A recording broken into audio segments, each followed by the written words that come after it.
Students, आपका हमारे channel BPPCM centre में हार्दिक स्वागत है। हम आपका अपने चैनल में हार्दिक अभिनंदन करते हैं। तो आज का हमारा जो टॉपिक है, मोस्ट इम्पॉर्टेंट टॉपिक कक्षा 9th के लिए साइंस। ये कक्षा 9th की बात क्या करें, कक्षा 11th में भी है, आपके कक्षा 11 का भी है, 11 में भी आप पढ़ेंगे इसके लिए, गति के लिए। तो हम इसका जो चैप्टर है वो 8 गति। गति क्या है, गति को कैसे हम कहें कि कोई वस्तु गति की अवस्था में है या नहीं है, तो गति के बारे में हम जानेंगे। पहले इसके थोड़े से शब्दों में इसके डेफिनेशन को लिख लेते हैं बोर्ड पे। देखो क्या है कि किसी एक वस्तु की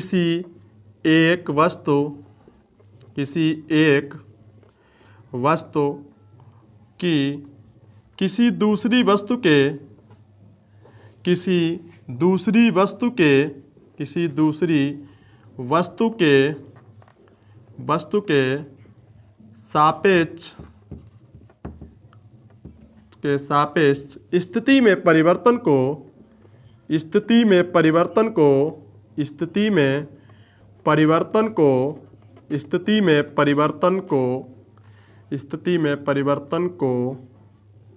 सापेक्ष स्थिति में परिवर्तन को गति कहते हैं। वेरी सिंपल, बहुत ही कम शब्दों में ये डेफिनेशन है। गति कहते हैं यानी किसी एक वस्तु की किसी दूसरी वस्तु के सापेक्ष स्थिति में परिवर्तन को गति कहते हैं। स्थिति का मतलब पोजीशन, कि अगर कोई एक वस्तु है, उसकी दूसरी वस्तु के सापेक्ष पोजीशन बदल रही है। जैसे क्या काम है कि हमारा ये पेन अगर यहाँ पे है, यहाँ से क्या है, अब यहाँ पे कोई दूसरी चीज़ रखी हुई है, उसके साथ अब इसकी स्थिति हमने यहाँ पे पहुँचा दिया इसको, तो क्या है कि इसकी स्थिति में भाई परिवर्तन हुआ है इसके सापेक्ष, इस बिंदु के सापेक्ष। जैसे इस बिंदु पे रखा हुआ था, अब इस बिंदु से हमने क्या किया, इस बिंदु तक इस मार्कर को पहुंचा दिया। तो क्या हुआ कि जो हमारा मार्कर है यहाँ तक चल के गया, तो इसकी जो स्थिति यानी पोजीशन बदल गई। पहले भाई स्थिति कहाँ पे थी, यहाँ पे थी, तो इस बिंदु के सापेक्ष अगर देखें तो इसकी स्थिति बदल रही है। तो इसका मतलब ये मार्कर किस अवस्था में, गति की अवस्था में था, तभी ये यहाँ तक गया। तो ये चीज़ कहलाती है गति। जैसे अगर एग्जाम्पल के दैनिक जीवन का एग्जाम्पल लें, तो आप अपने घर से विद्यालय तक जाते हैं, तो आपके घर के सापेक्ष अब देखें कि आप विद्यालय पहुंच गए तो आपकी पोजीशन बदल गई। अब जैसे आपका विद्यालय यहाँ है या 2 किलोमीटर दूर है, तब अब क्या होगी, आपकी स्थिति जो है 2 किलोमीटर दूरी पर होगी। तो ये कहलाती है गति, यानी एक जगह से दूसरी जगह चलकर जाना ही गति कहलाता है। अब गति का अब बताएंगे कि गति में ही एक प्रकार है हमारे पास, सरल रेखीय गति।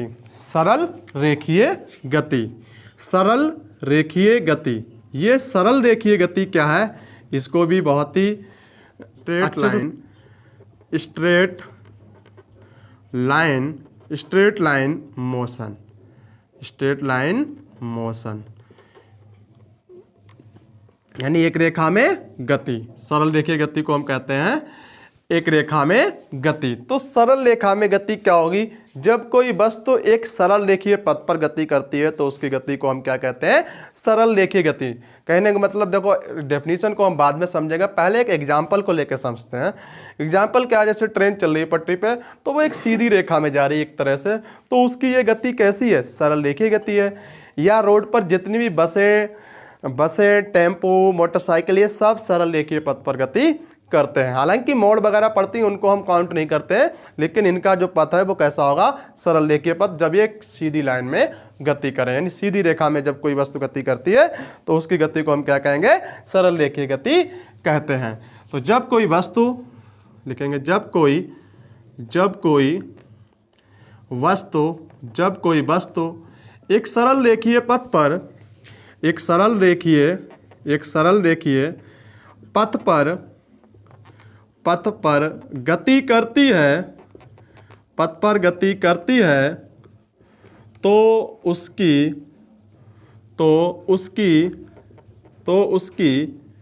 इस प्रकार की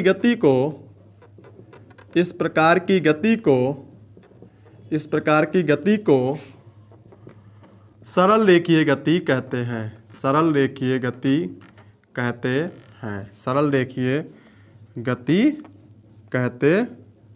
गति कहते हैं। डेफिनीशन को एक बार और रिवाइज करेंगे। देखिए क्या है, जब कोई वस्तु एक सरल रेखीय पथ पर गति करती है तो उसकी इस प्रकार की गति को सरल रेखीय गति कहते हैं। यानी मतलब एक रेखा में गति करे। सिंपल शब्दों में समझ जाओ कि जब कोई वस्तु एक रेखा में गति करेगी तो उसकी गति को हम क्या कहेंगे, सरल रेखीय गति कहते हैं। मेरी जी एग्जाम्पल के तौर पे उदाहरण बताएं। उदाहरण लिख लो। उदाहरण क्या रहेगा? उदाहरण सड़क पर कार की गति, सड़क पर कार की गति तथा पटरी पर रेलगाड़ी की गति, तथा पटरी पर रेलगाड़ी की गति आदि। ये सभी गतियां कैसी हैं? सरल रेखीय गति। तो हमने दो उदाहरण बताए कि सड़क पर कार की गति तथा पटरी पर रेलगाड़ी की गति, ये सब कैसी गति है? सरल रेखीय गति।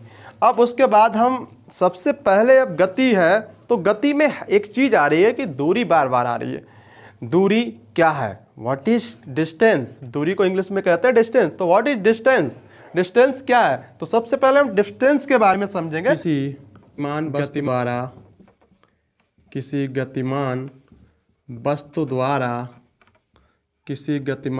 द्वारा तय किए गए पथ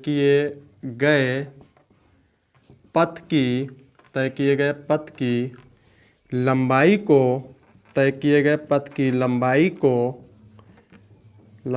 को दूरी कहते हैं। तय किए गए पथ की लंबाई को दूरी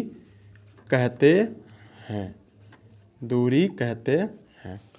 तो देखिए बहुत ही सिंपल थोड़े से शब्दों में हमारी परिभाषा है।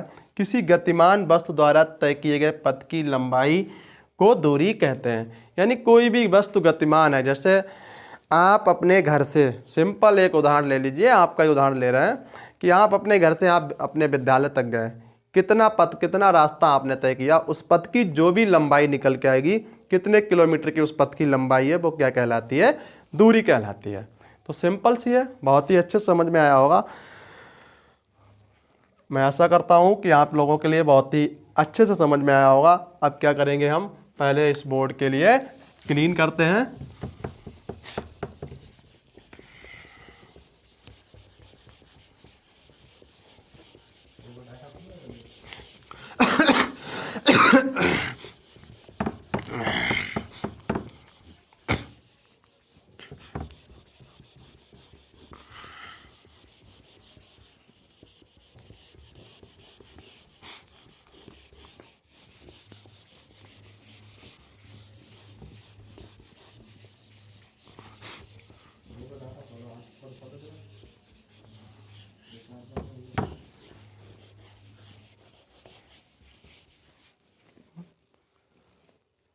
बंद है, चालू है।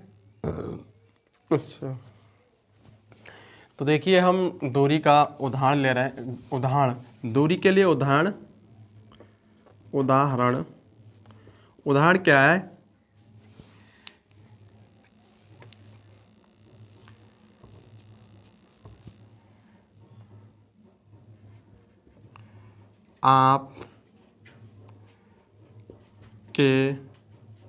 आपके घर से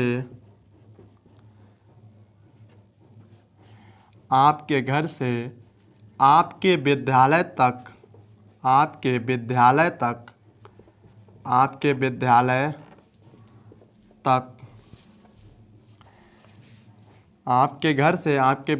तक के पथ की लंबाई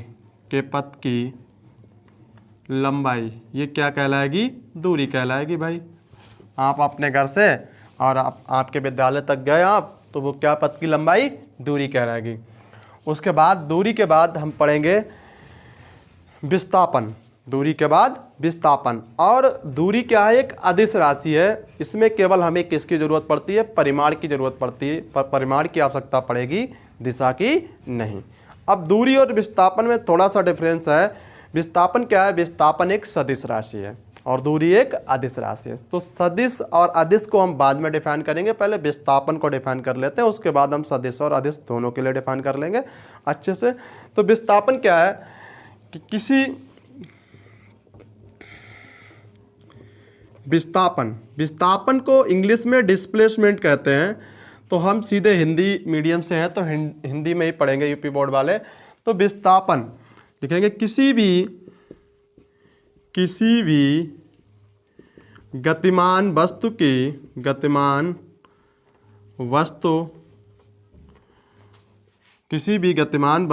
की प्रारंभिक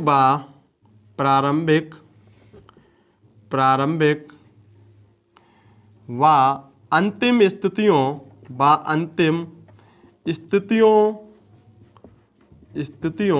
प्रारंभिक व अंतिम स्थितियों के बीच की न्यूनतम दूरी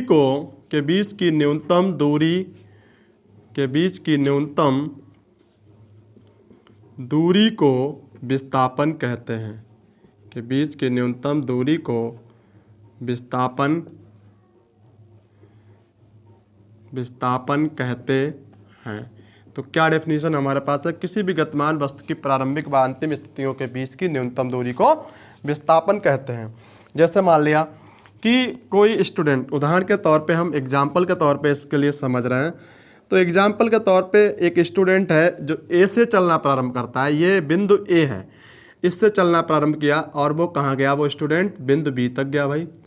बी के बाद उसने कहाँ तक चला गया? इस बिंदु सी तक चला गया।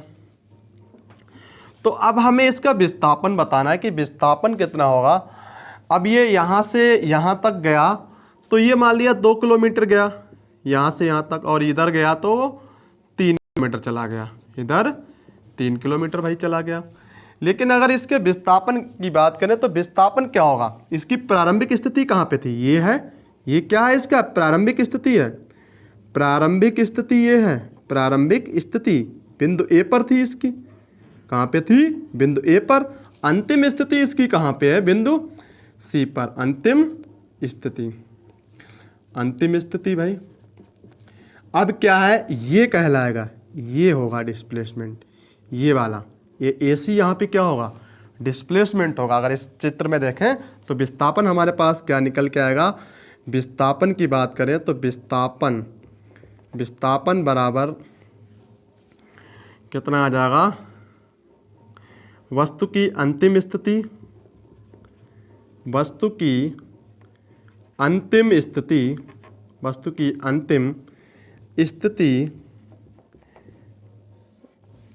माइनस वस्तु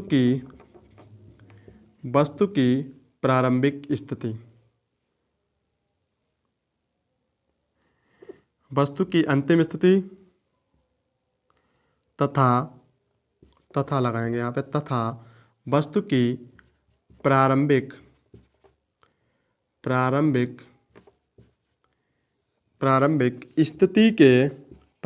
स्थिति के बीच की